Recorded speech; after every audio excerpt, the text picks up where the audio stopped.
She was a long, cool woman with a black dress. I don't think I've played that in 20 years. 30 years? Hey, who doesn't love a long, cool woman in a black dress? That's what I'm calling this one.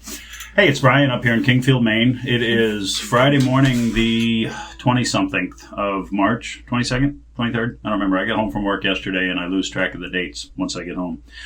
Got home ready to go skiing. We got a foot of snow yesterday. I'm sitting here in my ski pants in this very warm room, so I might crack a sweat, waiting for the lifts to open. We've got so much wind that the lifts are shut down today. I am showing today a 1970 Harmony H1204 Sovereign. Pretty much identical to the 1203, except for a lot of changes. This one has a solid spruce top, just like the 1203. It has birch back and sides instead of mahogany.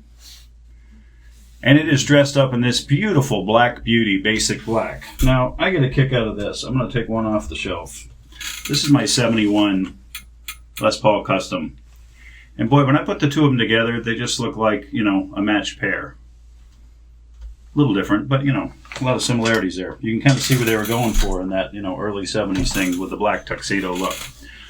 The H1204 originally came ladder braced with this cool mustache bridge, bunch of heavy, thick ladder bracing. They sounded great. They got a decent blues box tone to them.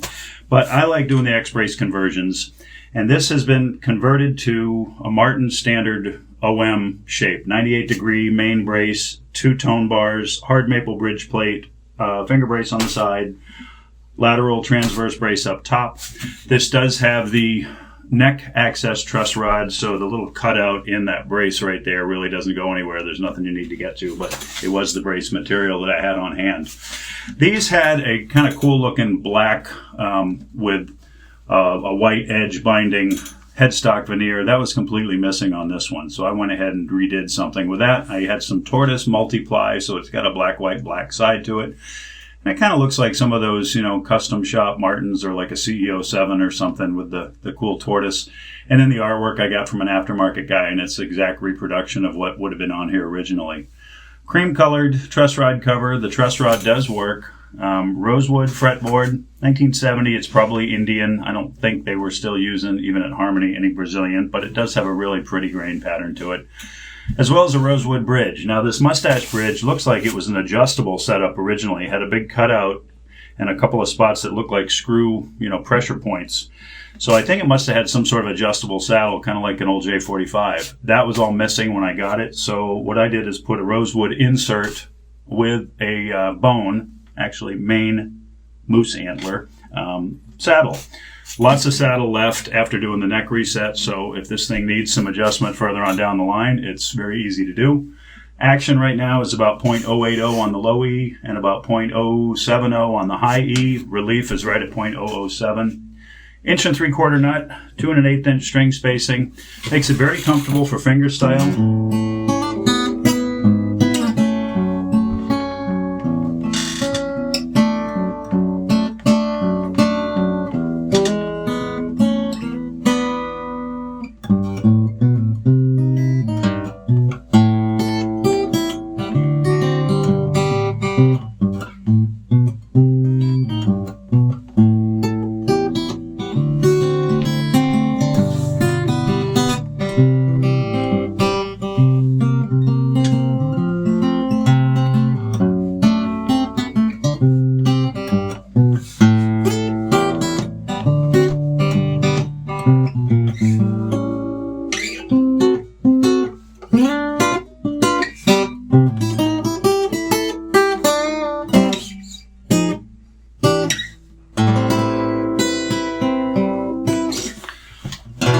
Got a really good strumming sound for just flat chords.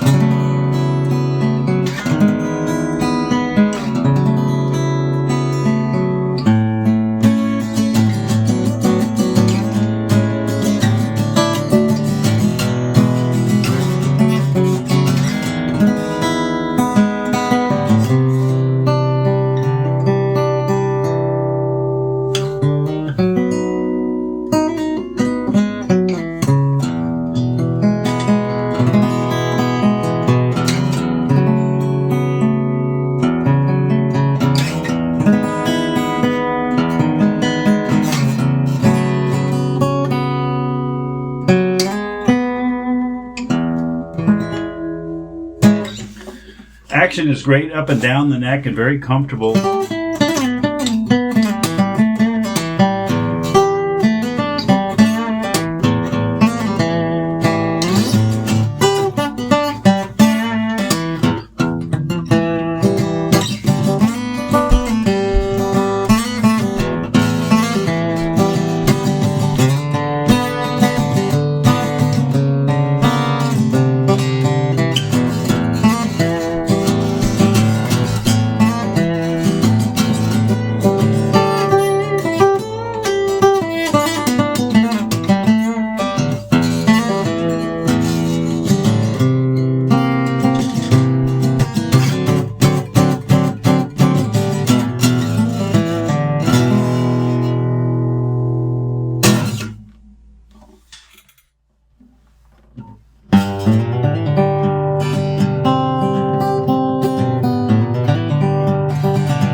Intonation is great digitally. I mean, open to 12th on every string is right on. I carved that saddle compensated for each string, and so that's really holding nicely. Basic flaws on it. Obviously, the headstock is not original. There are some, wear points along the edges of the neck. Oop, now there's probably a new dung there, but up here along the side of the fingerboard, there was a piece of binding missing that has been replaced. I put some nice grain diveroid there. Obviously, the bridge is not original with that insert, but I don't think that's a flaw. I think that's an improvement. The back binding, a couple spots around the edges when I was putting it all back together after doing the X-brace. Black is a tough one, and there are some areas where you can see some paint chips from where I removed the original binding. I filled them in as well as I can. They are, they're visible if you look for them. You can see them right there, and especially right there in the waist on this side. So you can see the bumps, but, I'll call it character. It was what happens sometimes. The only crack on the whole guitar is this one right up here. Other than that, there was no cracks anywhere else. It does have, some faded looking, I've buffed it out, but it's got some old, oxidation to the finish, especially it's more visible on the back than the top. The top is in pretty decent shape. But anyway, great old guitar, 54 years old, solid spruce top, solid birch back and sides. The neck is poplar, fretboard is rosewood, maple bridge plate, Canadian spruce, 1/4 inch scallop tapered X bracing. Make me an offer. Thanks.